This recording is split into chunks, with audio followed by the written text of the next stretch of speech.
Continuamos con nuestra serie de integridad y sabiduría en las finanzas. Y hemos visto ya gran parte del material y de los principios que hemos querido compartir. La semana pasada estuvimos viendo, digamos de manera resumida, lo que llamamos cuáles son, a la luz de la Biblia, a la luz de la palabra, nuestros deberes, mis deberes financieros. Y decíamos que el primer deber, en cuanto a Dios, se nos requiere fidelidad y gratitud. Más adelante vamos a ver lo que eso implica a la hora de contribuir con la obra de Dios aquí en la tierra. Pero se trata de eso, de tener fidelidad y gratitud hacia Dios, porque de Él es que recibimos todo lo que tenemos. Y por tanto, esas deben ser las actitudes que deben guiar nuestra relación con Dios en cuanto a lo económico. Luego, mi familia, obviamente es un deber financiero. Yo tengo la responsabilidad de sostener a mi familia, sobre todo si soy un adulto y tengo esposa e hijos. Si no tengo esposa e hijos o no soy casado, también tengo responsabilidades con mi familia. Quizás hay padres a los que yo tenga que ayudar o familiares también cercanos a los que yo tenga que ayudar, pero mi familia, la gente con la que yo estoy emparentada, también es parte de mi responsabilidad. La palabra transparencia está ahí, sobre todo para los matrimonios, que más adelante vamos a ver, creo que en unas 2 semanas vamos a ver un tema de finanzas prácticas dentro de la familia, ya de manera específica, herramientas específicas para manejar las finanzas. Pero la transparencia es necesaria si el matrimonio ha de ser una sola carne, como se supone que sea. Si somos una sola carne, en el ámbito financiero debemos manejarnos de manera unificada, de manera coordinada, y debemos ser transparentes el uno con el otro. Lo que yo gano, cuánto tú ganas, lo que yo quiero, lo que tú quieres, cuál es el presupuesto conjunto de la familia, debe haber transparencia. Decíamos entonces también que un tercer ámbito ante el cual tenemos responsabilidades es el gobierno. Y ahí la palabra o el deber es la sujeción. Romanos 13 dice que nosotros le debemos al gobierno impuestos y debemos pagar los impuestos como corresponde. El cristiano debe cumplir con esa responsabilidad. Y no hay excusa el hecho de que el gobierno sea un gobierno corrupto o que no gaste el dinero, no invierte el dinero como a nosotros nos parece. Aún así, eso es problema de ellos. La responsabilidad nuestra es cumplir con nuestro deber ciudadano. Y entonces a ellos los juzgará Dios si ellos no hacen uso del dinero como deben hacerlo. Yo también incluía que yo mismo soy una parte de la cual hacia la cual tengo deberes, y ahí no voy a entrar en detalle porque lo vamos a ver más adelante. Y por último decía que los demás son la comunidad a la que yo pertenezco, la iglesia a la que yo pertenezco, quizás mi familia ampliada, y aquellos incluso que son parte de mi comunidad o país que no tienen los medios económicos para cubrir sus necesidades, los pobres, los que son menos afortunados, como le llamamos, los que tienen escasos recursos. Ahí se nos ha llamado bíblicamente a ser gente generosa, a tener generosidad hacia todos. Y ese es el tema en el que yo quisiera concentrar en el día de hoy. ¿Qué implica esto de generosidad hacia todos? El título, digamos, que le he puesto al tema de hoy es: la generosidad es un resultado de mi perspectiva. Y de hecho vamos a estar hablando de este tema, hoy y el próximo miércoles. La generosidad es un resultado de mi perspectiva. Comencemos definiendo lo que es la generosidad. Y la definición no proviene del diccionario Larousse, sino que proviene de haber buscado la palabra generosidad en la Biblia, haber visto en su lenguaje original, en el griego, en el hebreo, qué significaba, y de ahí proviene esta definición. O sea que lo que quiero es dar una definición bíblica de la palabra generosidad y qué implicaba Dios cuando hablaba de este término en la Biblia. La generosidad es la acción de dar libremente, o más bien liberalmente, es decir, no por obligación ni coerción. Acción de dar liberalmente, es decir, no por obligación ni por coerción. La palabra liberalmente implica dar libre y abundantemente. O sea, cuando yo doy liberalmente, Yo estoy dando sin que me obliguen, sino que lo estoy haciendo voluntariamente y doy abundantemente.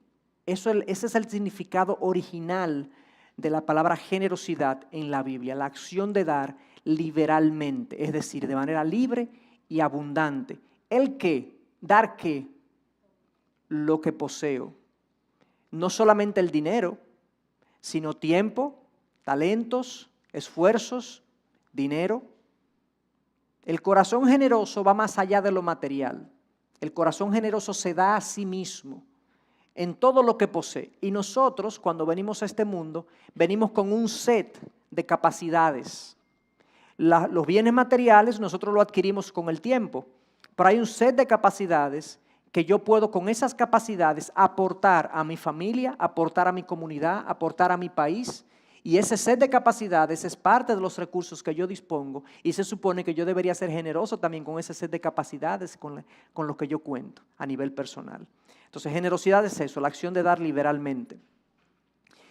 Me gustó mucho esta especie de sinónimo, pero era una forma que se usaba para decir, reflejar la palabra generosidad o el concepto, es ser mano abierta. Una mano abierta, marcado por la abundancia y proporciones amplias en su trato hacia los demás. Me gustó mucho esa figura. El generoso tiene la mano abierta para que otros puedan tomar lo que él posee. Eso tiene sus condiciones y sus límites. No estoy diciendo que nosotros no tenemos nada y no podemos reservar nada, sino que en general tenemos una actitud dadivosa, de apertura hacia los demás en cuanto a lo que nosotros tenemos y somos. Tiene una mano abierta en la vida, marcado por la abundancia y proporciones amplias en su trato hacia los demás. El sinónimo de la palabra generosidad es magnánimo o nobleza de espíritu. Un espíritu noble que da, que sirve, que entrega. Ese es el concepto bíblico de generosidad. Lo vemos en Dios. Dios es el modelo de la generosidad por excelencia. La generosidad no es algo que solamente se pide en la Biblia, sino que es algo que Dios modela Él mismo para nosotros. En primer lugar, la palabra nos dice que Dios da a buenos y malos. Mateo 5, 43 al 45 claramente dice que Dios da a buenos y malos. Él hace salir el sol sobre buenos y malos, Él hace llover sobre buenos y malos. Es decir, Dios bendice y favorece a gente que es mala, humanamente hablando. Sabemos teológicamente que todos somos malos. Desde el punto de vista teológico, todo ser humano es pecador. Pero desde el punto de vista humano también vemos que hay buenos y malos. Desde el punto de vista de Dios, todos somos pecadores. Pero desde el punto de vista humano vemos que hay buenos y malos. Y Dios hace salir sobre buenos y malos. Para Dios los buenos son sus hijos.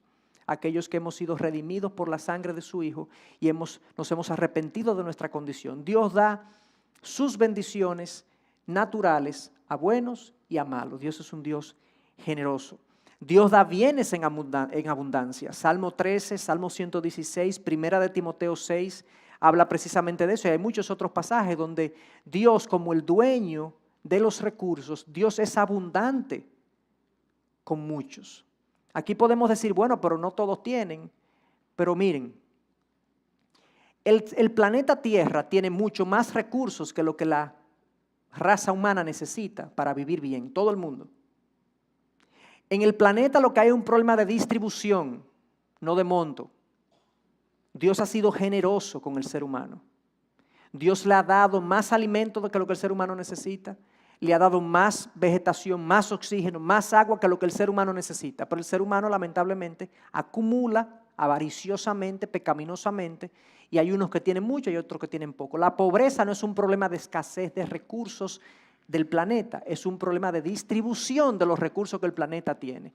Y Dios ha sido abundante con la provisión a la raza humana. Y eso lo vemos. Él da bienes en abundancia. Él da sabiduría en abundancia. Santiago 1:5 dice que pidamos a Dios sabiduría cuando no la tenemos y Él dará abundantemente y sin reproche a quien se la pida. Él da su espíritu en abundancia, nos dice Tito 3:6. La cruz es la máxima expresión de su generosidad. De tal manera dio Dios a su Hijo, dio Dios al mundo, a su Hijo, para que todo aquel que en él crea no se pierda, mas tenga vida eterna. La cruz es la máxima expresión de generosidad de parte de Dios. Dio su vida por los pecadores. Jesús vino precisamente a ofrecer su vida por el rescate de muchos. ¿Y qué mayor sacrificio es aquel que da su vida por sus amigos?, dijo Jesús. ¿Qué mayor acto de generosidad que ese? Y Él es abundante en misericordia, en compasión, en gracia. Salmos dice, el libro de los Salmos dice que Dios, sus misericordias son nuevas cada mañana. Nosotros cada mañana necesitamos nuevas misericordias, porque hay nuevos pecados que necesitan ser cubiertos por la misericordia de Dios. Y Dios todas las mañanas renueva su misericordia. Una forma de decir que su misericordia es infinita. Es infinita. Claramente, Dios es un modelo de generosidad. A partir de eso, entonces, el mandato al pueblo de Dios es: sean generosos. Miren un ejemplo de la ley. Luego voy a poner otros pasajes, pero un ejemplo de la ley de lo que Dios instruye. Cuando ciegues la mies, que es un producto agrícola, la mies de tu tierra, no segarás hasta los últimos rincones de tu campo, ni espigarás el sobrante de tu mies. Tampoco rebuscarás en tu viña, ni recogerás el fruto caído de tu viña. Lo dejarás para el pobre, para el forastero. Yo soy el Señor, tu Dios. Yo comenté esto hace una semana o dos, de cómo los judíos cosechan en sus campos, en sus predios. Mírenlo gráficamente. Imagínense que el predio de un judío es el cuadrado azul. El cuadrado azul. Ellos lo que hacen son cosechas redondas. Por lo tanto, las 4 esquinas, ¿se fijan?, quedan sin cosechar. Eso era lo que la ley decía. No llegues hasta los últimos rincones de tu campo, sino que deja rincones. ¿Para quién? Para el pobre, para el menesteroso, para la viuda, para el huérfano. O sea, Dios instituyó en el sistema de producción y de cosecha de los judíos la generosidad. Da de lo que tú tienes. No seas tan tiñoso, como decimos nosotros. No rebusques tanto. Deja ahí. El fruto que caiga, no lo recoja. El fruto que se caiga porque maduró, no lo recoja, déjalo ahí. Deja que venga otro, un pobre, y lo recoja. Pero interesante que no le dijo recógelo y dáselo al pobre. Le dijo ven, que el pobre venga y lo recoja. O sea que también le dio dignidad al pobre de recoger su fruto y de alimentarse. El pobre no está recibiendo una dádiva solamente, él está trabajando y cosechando en la búsqueda de su sustento. O sea que es un sistema sabio en esa estructura primitiva de generosidad en la economía hebrea. Seguimos viendo, el libro de Proverbios está lleno de mandatos y de consejos acerca del generoso. Hay quien reparte y les ha añadido más. El alma generosa será prosperada y el que riega también será regado. El que desprecia a su prójimo peca, pero es feliz el que se apiada de los pobres. Yo voy a leer una serie de pasajes simplemente para que tengamos el sabor del consejo bíblico acerca de este tema de la generosidad. El que oprime al pobre afrenta a su hacedor, pero el que se apiada del necesitado le honra. Miren qué interesante está eso, cómo Dios entiende que el que se apiada del necesitado es una forma de honrar a Dios. ¿De qué manera? Podemos ver eso de varias maneras. De varias formas podemos ver eso. Uno, en cada ser humano está la imagen de Dios, impresa la imagen de Dios. El ser humano fue creado a imagen de Dios. Y cuando hay una persona que está en necesidad, que no cubre sus necesidades básicas y yo lo ayudo, me apiado del pobre, yo estoy honrando la imagen de Dios impresa en ese ser humano. Yo estoy dignificando, por así decirlo, ese ser humano. Eso es una forma de verlo. Y la otra forma de verlo es que Dios ha instruido que nos hagamos cargo de los que están en necesidad. Y por lo tanto es una forma de obedecer y honrar su mandato, de que nosotros hagamos eso. El que se apiada del pobre presta al Señor y Él lo recompensará por su buena obra. O sea que este grupo de pasajes, fíjense que el primero dice que hay quien reparte y les ha añadido más. El último también dice que Dios recompensará por su buena obra. Por un lado, el texto nos dice que Dios recompensa el corazón generoso. Por otro lado, Dios dice que el generoso le honra. Por otro lado, el que le presta al pobre le presta a Dios. Es una obra que Dios aplaude. Fíjense cómo la generosidad tiene todas estas formas de verla en el libro de Proverbios. Más pasajes todavía. El que cierra su oído al clamor del pobre también clamará y no recibirá respuesta.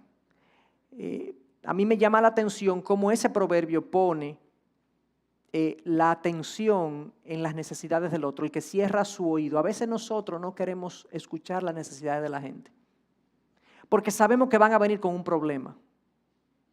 A veces no le preguntamos a alguien que sabemos que quizás trabaja con nosotros, está pasando necesidad. No le preguntamos, ¿cómo tú estás? Cuéntame, ¿cómo está tu familia? ¿Cómo están tus hijos? ¿Cómo está tú?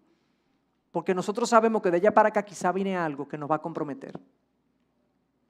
En una ocasión yo estaba en una reunión y era una reunión de ejecutivos de empresas grandes, y usualmente cuando uno llega a ese tipo de reuniones siempre hay como 10 minutos de cosas que no tienen que ver con la reunión, personales, de hobbies, y dónde tú estabas el fin de semana, estaba jugando allí, no sé qué, y fuimos allí, fuimos allá.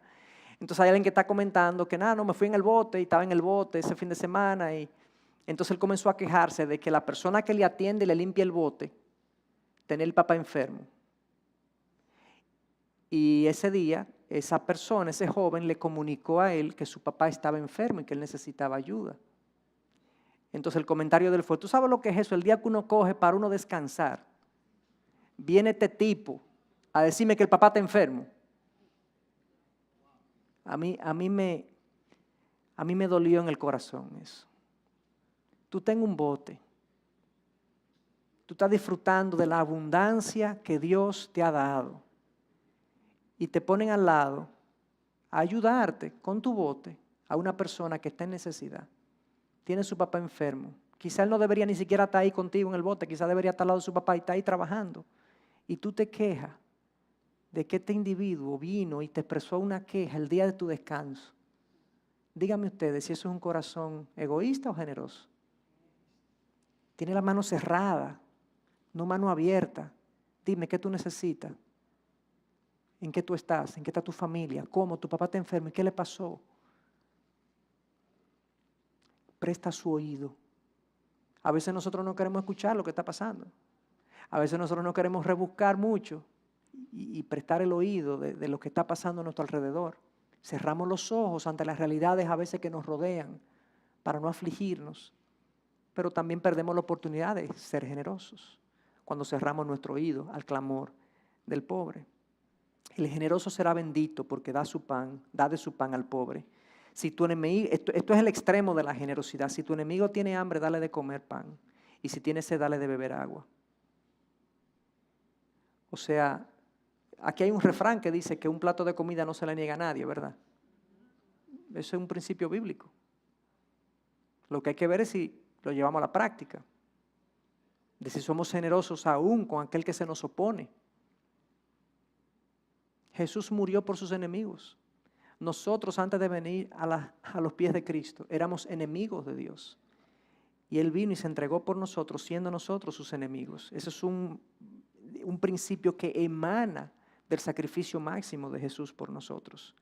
El que da al pobre no pasará necesidad, pero el que cierra sus ojos tendrá muchas maldiciones. Lo mismo de cerrar el oído, ahora de cerrar los ojos para no querer ver las necesidades de los que están alrededor de nosotros. El generoso tiene su oído y sus ojos abiertos a las necesidades de los demás. Y ese quizás es el primer principio que yo quisiera que nosotros nos lleváramos. El corazón generoso, el corazón de Dios, está atento a lo que el otro necesita. No es lo mismo que yo ande por la vida y yo me tope con una necesidad y yo la cubra de manera reactiva. O sea, me topé con esta necesidad, déjame cubrirla. No es lo mismo eso a yo estar buscando el que está en necesidad. Y de qué manera yo puedo contribuir y ayudar con su aflicción. Es diferente. Esa iniciativa es parte del corazón generoso. La iniciativa, estar atento, el oído y los ojos atentos, de qué manera yo puedo contribuir. Yo he conocido pocas personas con el don de dar. Eso la Biblia indica que hay un don espiritual de dar. Todos estamos llamados a dar. Todos estamos llamados a ser generosos. Pero hay gente que tiene un don espiritual de Dios para dar. Y yo conozco un par de personas con ese don y están aquí en la iglesia. Y eso da gusto, ver esa persona buscando. Hay una en particular que me llamó esta tarde para contribuir con jóvenes que no pueden ir al retiro, de jóvenes de final de mes. Eso no se pidió en la iglesia, o sea, no se anunció, no se pidió, nadie dijo nada. Ella llamó, ¿habrá alguien que necesite fondos para ir al retiro de jóvenes de la iglesia? Yo estoy dispuesta, yo quiero dar, tengo un dinero para eso. Cuando viene gente de fuera, pastores o maestros y demás, ella siempre llama, digo, ¿de qué manera? ¿Será que yo le puedo mandar un regalito a las esposas de esos pastores? Nadie le está pidiendo, ella está buscando y siempre está atenta con la comunidad de aquí. Mandó en días pasados 60 Biblias, tenía 60 Biblias de estudio porque nuestro ministerio de cárceles necesita Biblias constantemente. Ella mandó 60 Biblias sin que nadie se la pidiera, 60 Biblias de estudio para aquellos individuos en las cárceles que se ven como líderes potenciales de grupos dentro de las cárceles. Mandó 60 Biblias. Eso da gusto ver esa, y yo quisiera, yo no tengo el don de dar. Yo no tengo el don de dar. No es que no doy, pero no tengo ese don. A mí, yo soy más reactivo. Y este llamado que estoy haciendo es algo que también lo veo en mí, es algo que nosotros tenemos que estar pendientes y estar atentos a lo que está pasando a nuestro alrededor. Seguimos con el mandato. Trabajando, Pablo dice, debéis ayudar a los débiles y recordar las palabras del Señor Jesús, que dijo, más bienaventurado es dar que recibir. Pablo dice que trabajando, los que podemos trabajar, debemos entonces ayudar a los débiles, a los que no pueden trabajar o a los que no pueden trabajando lograr cubrir sus necesidades. Son débiles porque no tienen la educación, no tienen la oportunidad y no pueden cubrir sus necesidades. Y entonces entender esto como una bienaventuranza, es una bendición dar, es más bienaventurado dar que recibir. Algo curioso de este pasaje, fíjense que Pablo cita a Jesús, ¿cierto? Dice, recordando las palabras del Señor Jesús.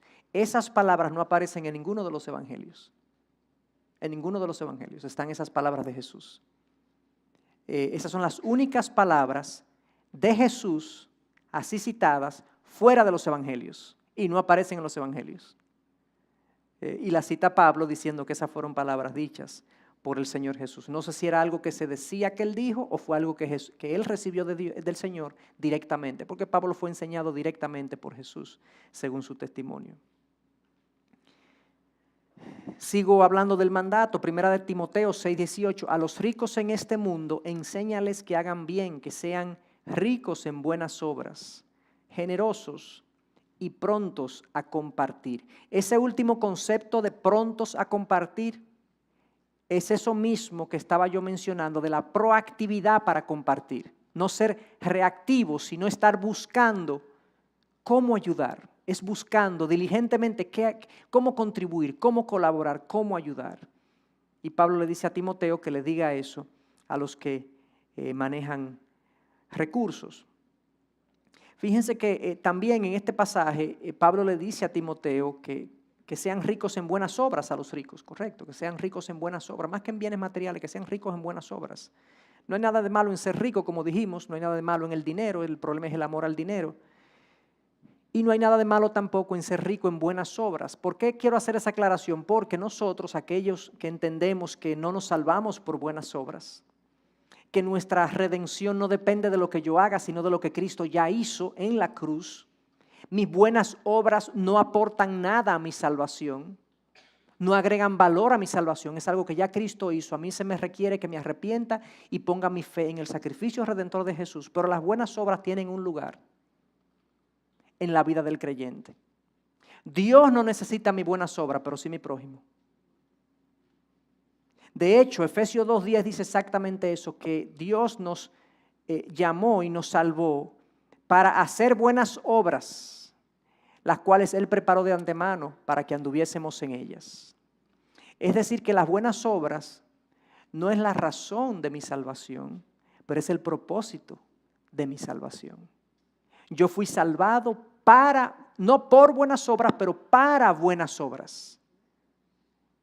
Él me ha dado un corazón nuevo, una nueva sensibilidad, unos nuevos ojos para yo hacer su obra en el mundo. Y yo aquí entonces soy la boca, soy las manos, soy los pies de Cristo, haciendo su obra aquí en la tierra, que incluye la proclamación de su evangelio, pero la manifestación de su amor y de su gracia. ¿Y cómo manifestamos su amor y su gracia? Siendo generoso como Él lo fue, abriendo las manos como Él las abrió. O sea que las buenas obras tienen un lugar fundamental en la vida del creyente.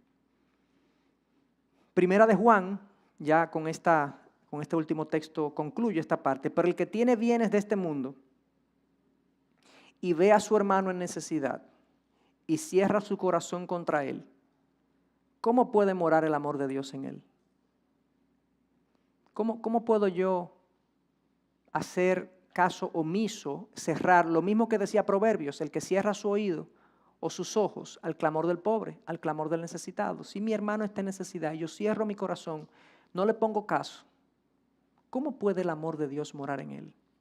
¿Quiere decir eso que todo el que esté en necesidad, yo lo tengo que ayudar? No vamos a llegar ahí más adelante, no lo dice. Pero por lo menos yo no puedo cerrar mi corazón, yo tengo que estar atento a su necesidad y ver qué es lo que está pasando. Más adelante veremos de qué forma nosotros podemos ayudar de manera sabia, pero por lo pronto debo estar dispuesto a escuchar su necesidad. Y esto sin mencionar la viuda de Lucas 21 y los macedonios de 2 de Corintios 8 y 9. La viuda de Lucas 21 es aquella viuda que fue al templo en el día que se estaban trayendo las ofrendas, los diezmos y las ofrendas, y decía que Jesús se paró ahí a ver. Esto no es una parábola, esto fue algo que ocurrió. Jesús se paró ahí a ver lo que estaba ocurriendo. Y muchos venían y traían de lo que les sobraba. Pero esta viuda vino y trajo todo lo que tenía y dio 2 monedas. Y Jesús elogió a la viuda y le dijo a los discípulos: esta viuda ha dado más que todos, porque todos daban de lo que les sobraba, pero esta dio de todo lo que tenía, dio todo su sustento. Estableciendo un principio importante, y es que la dádiva sacrificada es de valor para Dios. Cuando se hace con una buena actitud de corazón, obviamente, pero la dádiva sacrificada, cuando yo doy de lo que me sobra, simplemente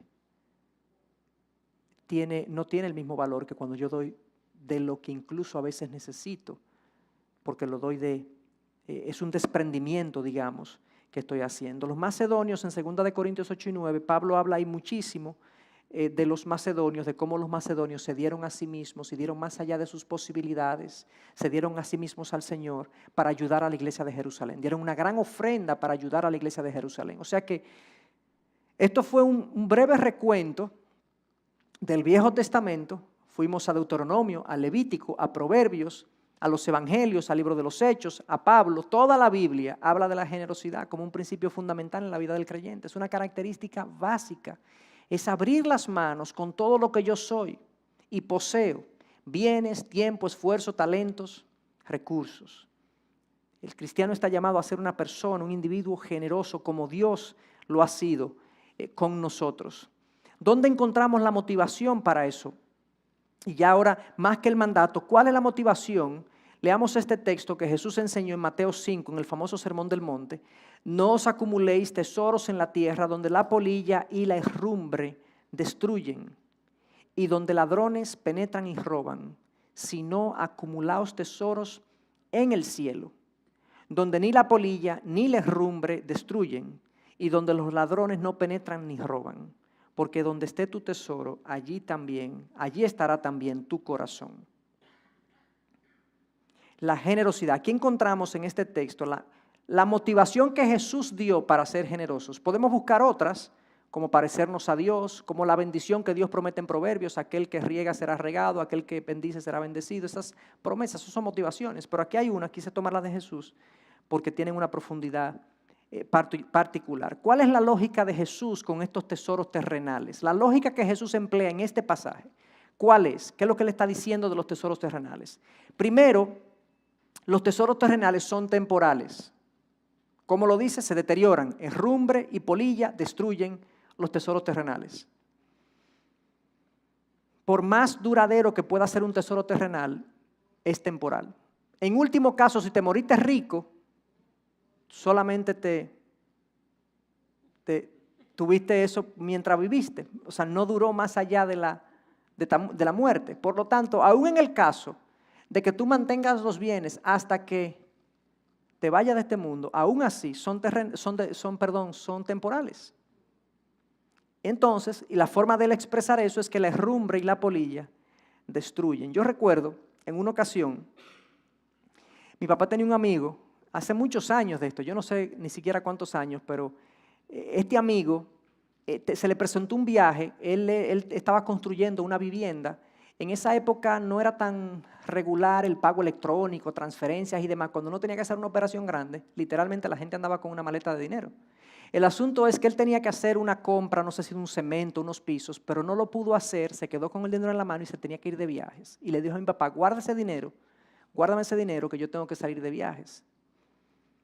Pasaron quizás 2 o 3 semanas y bueno, el individuo vino a buscar su dinero. Y cuando vinimos y buscamos su dinero, papi lo había guardado tan bien en un baño y se llenaron de humedad los billetes. Y estaban todos esos billetes pegados que cuando uno le hacía así, se destruían. Muchos de ellos, había algunos que se pudieron salvar, pero muchos de ellos eran varios fajos de dólares. Y papi no tenía cara de cómo decirle a este individuo que el dinero se había dañado en el baño que lo había guardado. Yo no me acuerdo cómo se resolvió el problema al final, pero qué buena ilustración de que, o sea, el dinero aquí es temporal, se destruye, se corroe, se pierde, literalmente se pierde. Y el primer elemento que Jesús dice es que no acumulemos tesoros aquí en la tierra, primero porque son temporales. Aún en el caso de que no te pase algo así, cuando te mueras, se van a quedar aquí. Número 2, son inciertos, se los roban. Ladrones entran y roban. Eso es más común que la herrumbre y la polilla hoy en día. Hoy en día es más común.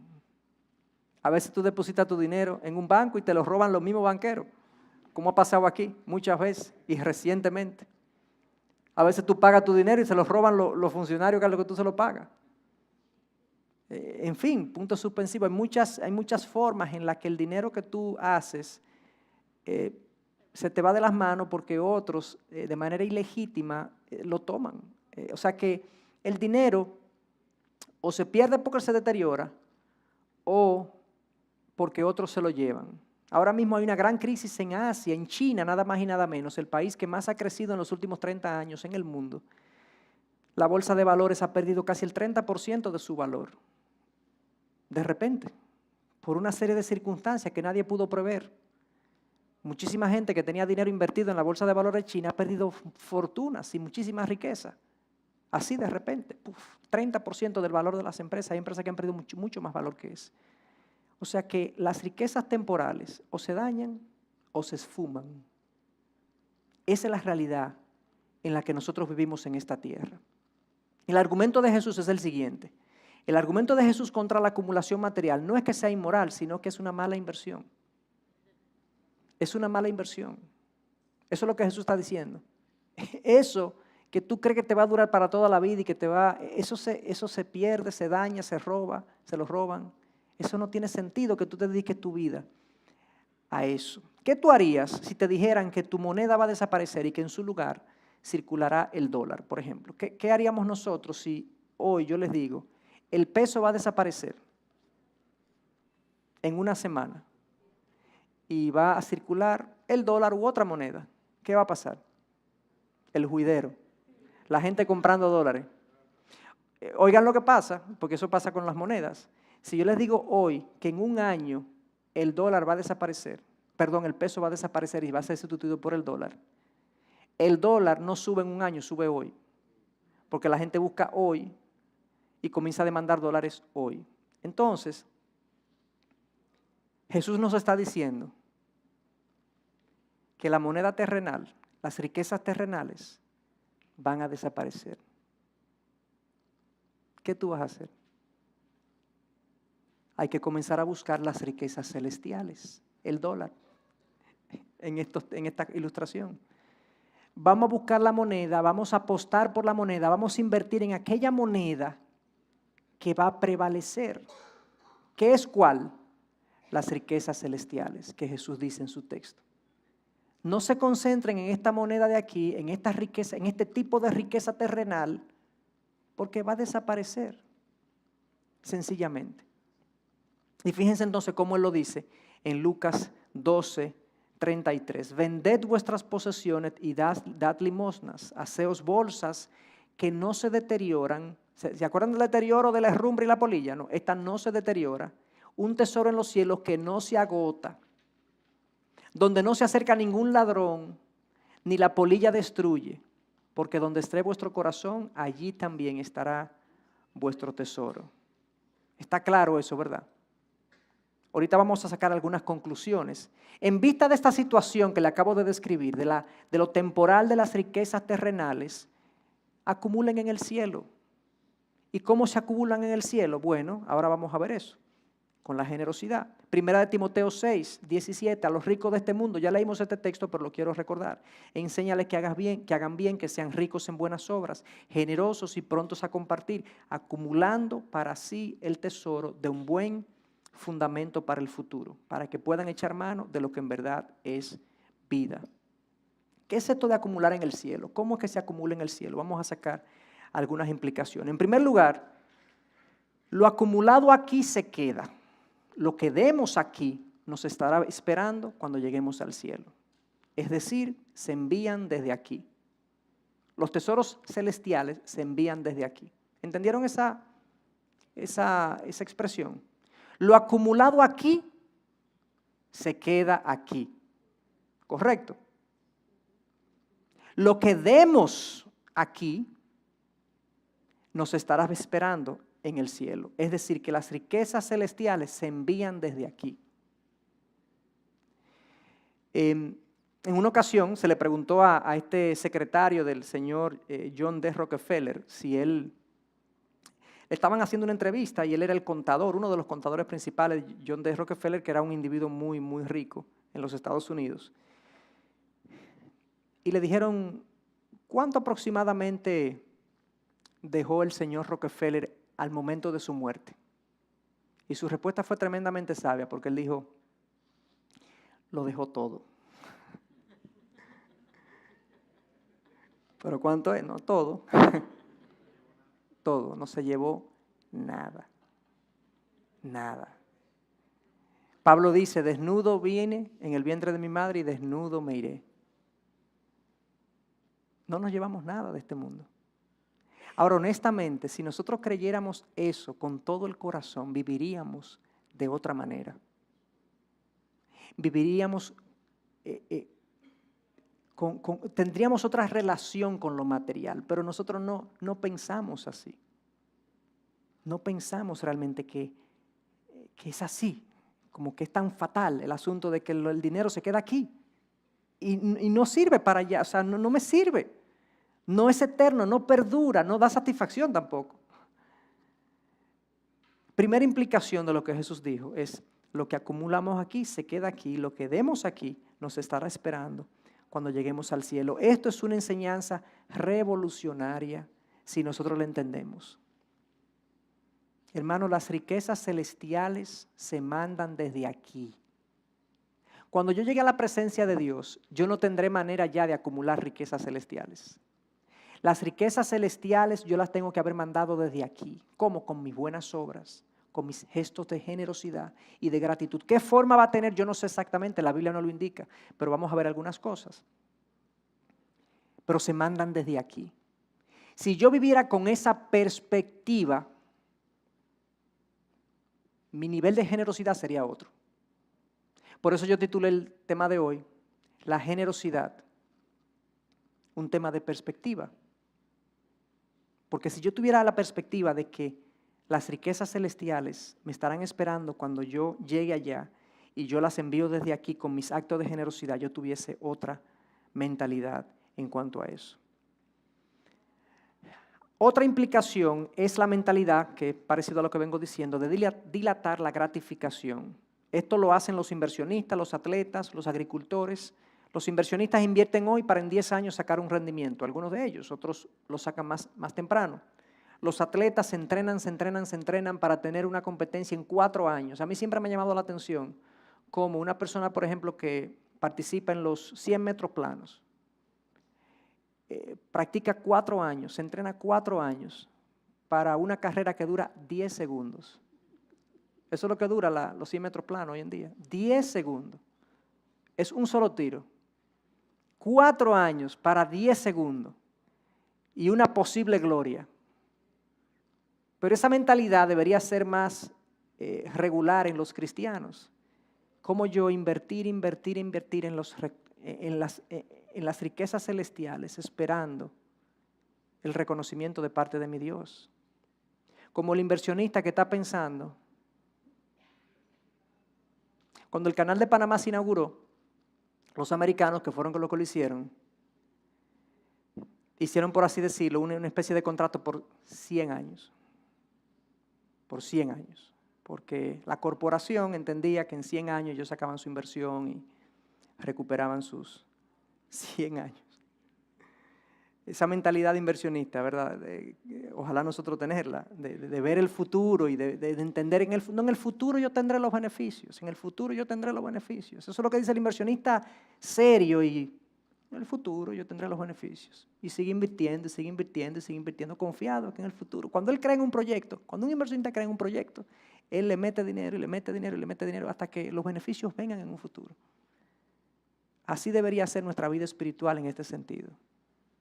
Invertir al reino de los cielos, esperando que los beneficios vendrán en un futuro.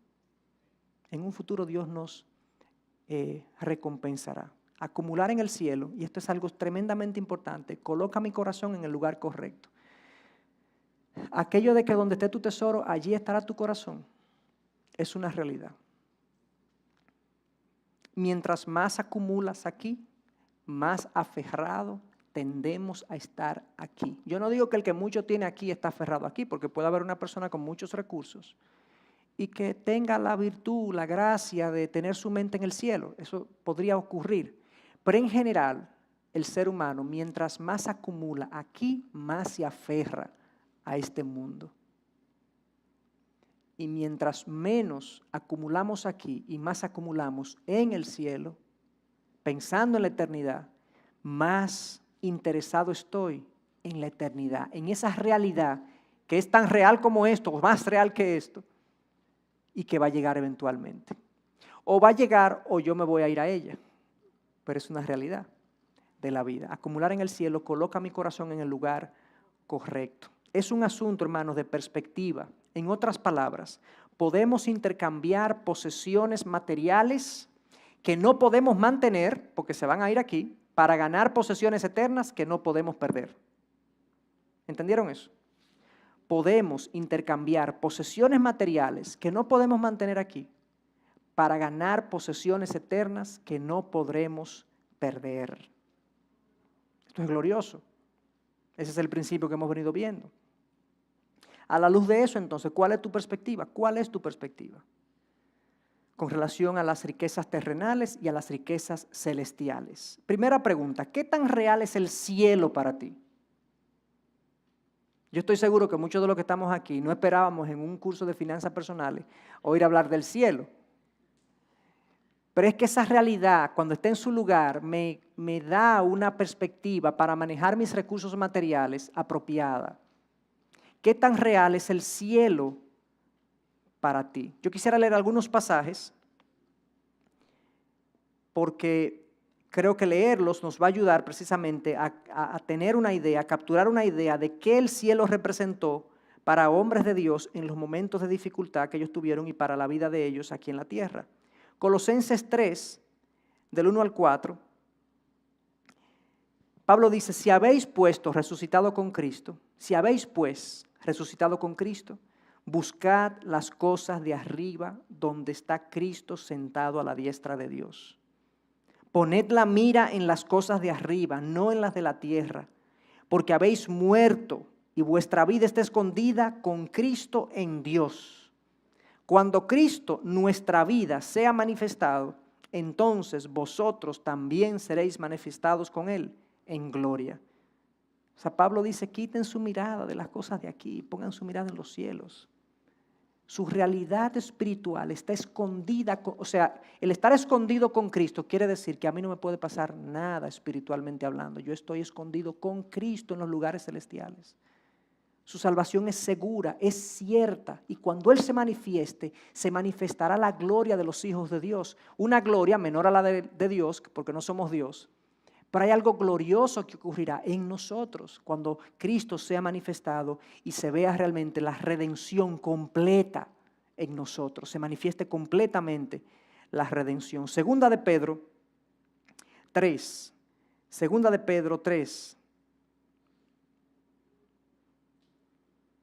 11 y 13. Puesto que todas estas cosas han de ser destruidas de esta manera. Pedro está hablando de la destrucción de los elementos, de la tierra, del globo terráqueo, del planeta. Todas estas cosas han de ser destruidas de esta manera. ¿Qué clase de personas no debéis ser vosotros en santa conducta y piedad, esperando y apresurando la venida del día de Dios, en el cual los cielos serán destruidos por fuego y los elementos se fundirán con intenso calor? Pero según su promesa, nosotros esperamos nuevos cielos y nueva tierra en los cuales mora la justicia. Esa es la esperanza cristiana. Nosotros vivimos aquí, pero nuestra mirada debe estar allá. En un lugar diferente, en un tiempo futuro, cierto, de que estas cosas han de acontecer. El cristiano vive por fe y no por vista. Esa es una frase que mantuvo y que sostuvo a muchos durante su vida terrenal. Y por último, Hebreos 11, versículo 10. Hebreos 11, versículo 10, hablando de hombres de la fe, dice en versículo 9, voy a leer desde el 9, por la fe habitó como extranjero en la tierra de la promesa, como en tierra extraña, viviendo en tiendas como Isaac y Jacob, coherederas de la misma promesa. Está hablando de Moisés. De Abraham, porque esperaba la ciudad que tiene cimientos, cuyo arquitecto y constructor es Dios. Este individuo vivió en tiendas de campaña en el desierto, deambulando, porque esperaba una ciudad cuyo arquitecto y constructor es Dios. Entonces, mi primera exhortación y motivación es que si nosotros queremos tener un corazón verdaderamente generoso y nosotros relacionarnos con los bienes materiales de manera apropiada, nosotros tenemos que pensar más en el cielo. Tenemos que crecer, tenemos que leer más de esa realidad que es muy distante para muchos de nosotros. Es algo como irreal, de película. Es algo que se le cuenta a los niños, pero no es algo en lo que yo regularmente medito. Honestamente, el cristiano promedio medita poco en el cielo, en la realidad eterna que le tocará vivir. Pensamos mucho en, cómo vivir nuestra vida cristiana aquí en la tierra. Eso está bien. Pero aquí no es que se acabe el asunto. Las promesas no son para esta tierra. No es aquí que nos quedamos. Esta no es mi casa. Esto no es mi hogar. Por lo tanto, no hagamos tantos arreglos, no nos acomodemos tanto aquí. Que nos vamos.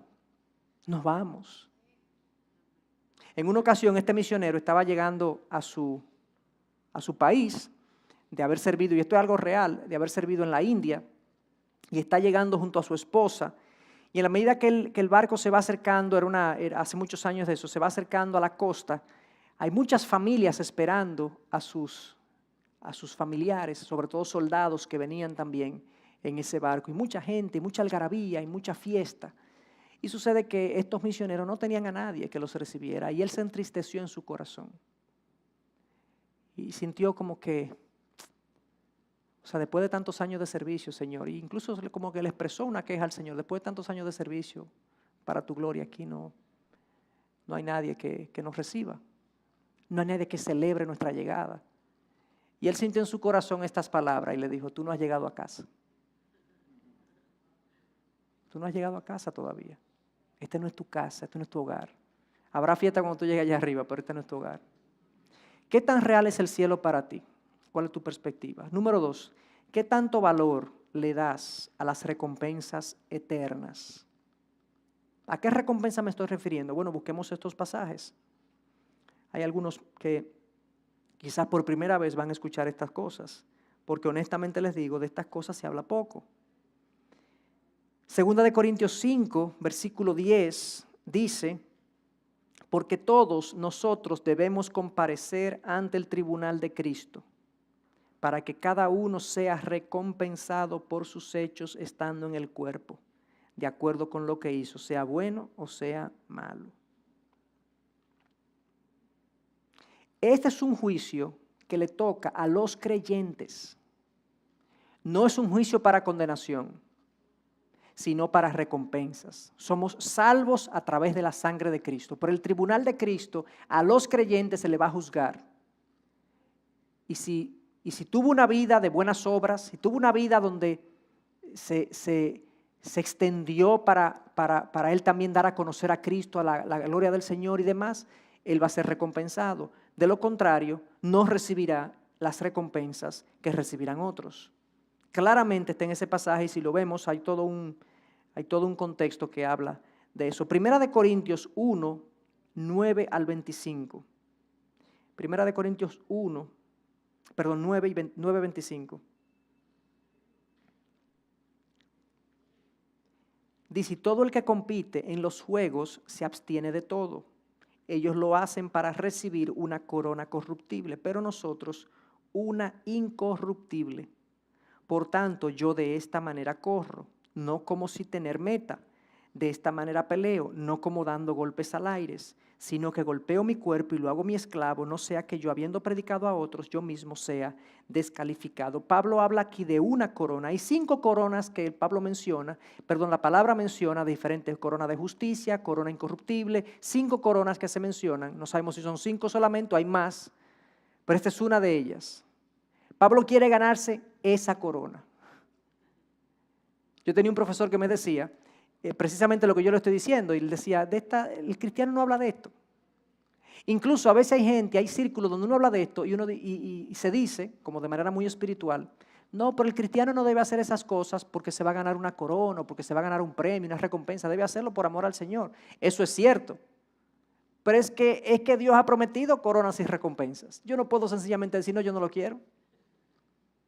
Entonces, a la luz de eso, el profesor mío me decía: si Dios tiene coronas y recompensas para mí, yo las quiero todas. Imagínense a lo que Dios, el creador del gozo, de la alegría y del placer, el que lo creó, dice: te tengo una recompensa. Ustedes no tienen relación con gente que regala bueno. No, fulano regala bueno. Fulana regala bueno. Y queremos invitarlo siempre a las actividades familiares, porque que fulano siempre llega, tú sabes, con una cosa que aún no nos sirva, lo devolvemos y compramos 3 cosas. Señores, miren, Dios regala bueno. Dios regala bueno. Y Él ha dicho que hay recompensas para sus hijos, que vivamos aquí de una manera que persigamos esas recompensas. Gálatas 6, me estoy tomando el tiempo de leer estos versos porque yo sé que es algo relativamente poco común.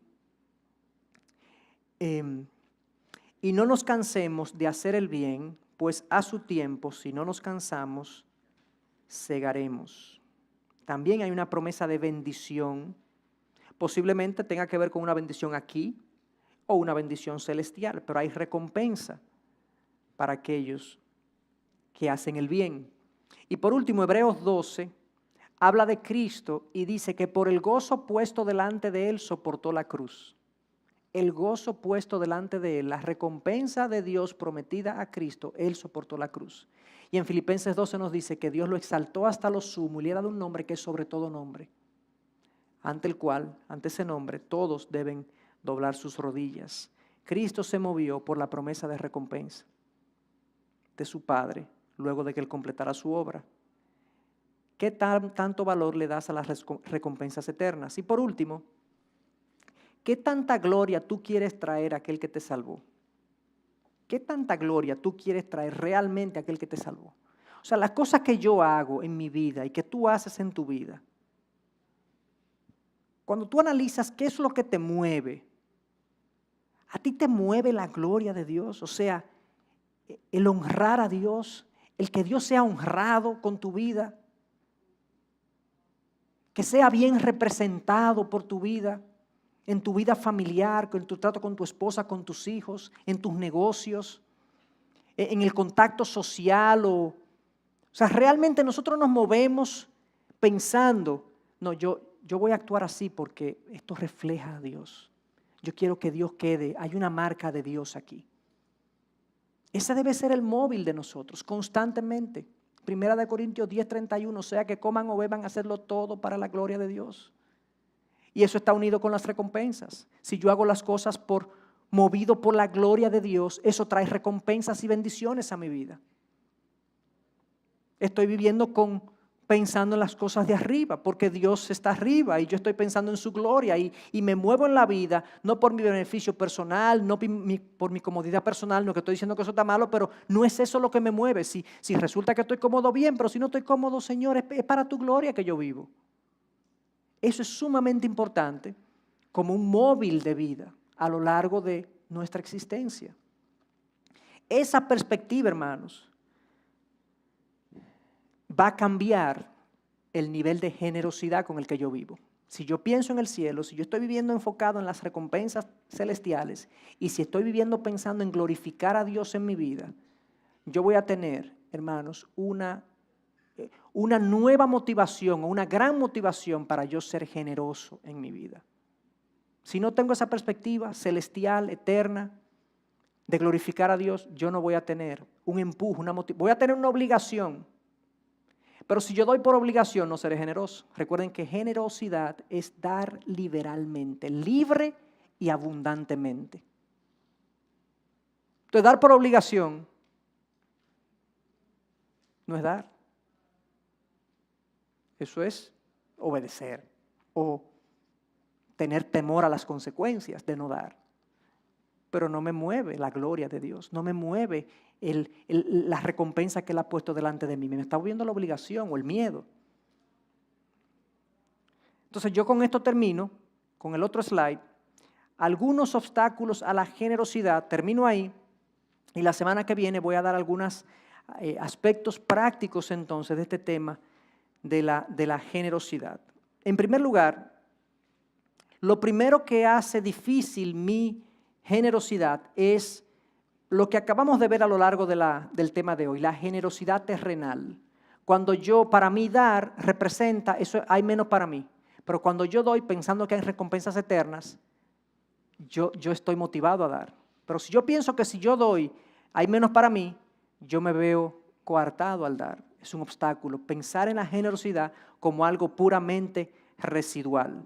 Otros tienen un entendimiento de una generosidad residual. Si sobra, yo doy. Lo que sobre, el residuo. Y cuando yo vivo así, yo no soy generoso. Aunque me lo propongan y demás, si yo estoy esperando que sobre, yo tengo que poner la generosidad y los actos de generosidad como un compromiso. Es algo proactivo que yo hago, es algo diligente que yo hago. Y muchas veces los que viven en el límite de lo que ganan, en el límite de lo que ingresan, no pueden ser generosos, no pueden dar porque viven en el límite siempre. Y nunca tienen para dar, nunca les sobra. Y algunos ven la generosidad, o más bien tienen una generosidad residual en su vida porque tienen esta práctica en su vida. Y por último, la generosidad burocrática. La generosidad burocrática es que sí, yo quiero dar, yo estoy dispuesto a dar, pero espérate, yo no lo doy a todo el mundo. Y sabemos que tiene que haber ciertas condiciones, porque yo no quiero promover o financiar pecados o malas prácticas o irresponsabilidad. Yo no quiero financiar eso y pagar eso, pero hay gente que pone tantos requisitos para dar que nunca termina dando. Nunca da, porque hay que llenar tanto formulario y tanta cosa en su mente, que es una generosidad burocrática y se vuelve tedioso y no es generoso. Porque no es liberal, no abre su mano. Es una mano que hay que hacerle, espérate, dame un chin, pero por Dios, terminan sacándolo y tú, ok, quédate con eso, pero tú terminas con la mano como... como afectada porque no quiere abrir la mano, ¿me explico? Ese gesto de abrir la mano, como decíamos, que ese es el origen del término, la mano abierta. Esos son obstáculos a la generosidad. La semana que viene, entonces, vamos a ver la generosidad en la práctica. ¿Con quién comienzo? Ok, ¿con quién comienzo? Yo lo entendí. Ok, ¿con quién comienzo? ¿Por dónde comienzo? ¿Cómo lo hago? ¿Cómo lo voy a hacer? ¿Cómo es que voy a ser generoso? ¿Cómo es que esto va a funcionar en mi vida? Porque no es un asunto ocasional, es un asunto de una práctica de vida. Número 3, ¿con cuánto? ¿De cuánto estamos hablando? Para ser generoso, para ser considerado generoso, ¿de cuánto estamos hablando? Si podemos hacer esa pregunta. Y por último, ¿cuál debe ser mi actitud? La semana que viene vamos a ver esos aspectos. Ya habiendo visto la base, el fundamento teológico para la generosidad, entonces vamos a pasar a la práctica y vamos a ver cómo podemos implementar esto en la vida práctica para ser gente, ser personas que reflejen la generosidad de un Dios que ha sido absolutamente liberal en cuanto a su dádiva hacia nosotros. Así que hasta ahí el tema de hoy y la semana que viene, como le dije, veremos ese tema. Luego de la semana que viene tendremos las sesiones de preguntas y respuestas, que ya recogimos las preguntas la semana anterior y estamos organizándolas para poderlas responder. Vamos a orar.